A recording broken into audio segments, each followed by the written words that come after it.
First, let's start by checking the Windows registry. Open the registry editor by pressing Windows plus R, typing regedit and hitting Enter.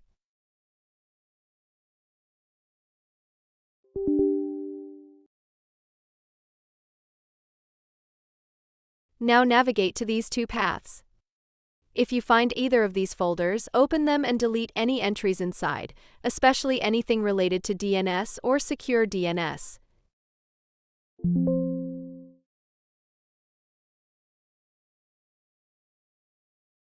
This will remove any policy that's preventing Chrome from enabling the feature.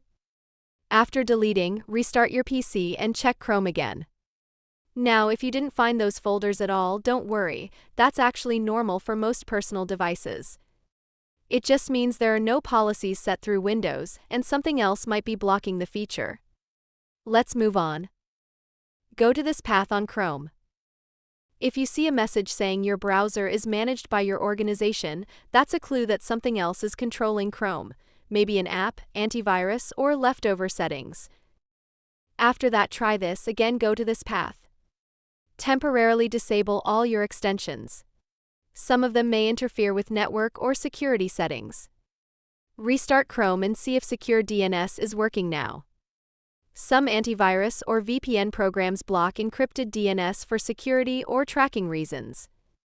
Try turning them off temporarily, then check Chrome again. As a last resort, you can reset Chrome. Go to Settings. Then Reset and Clean Up.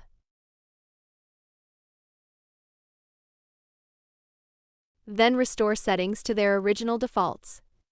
This won't delete your bookmarks, but it will reset your settings and could fix the issue.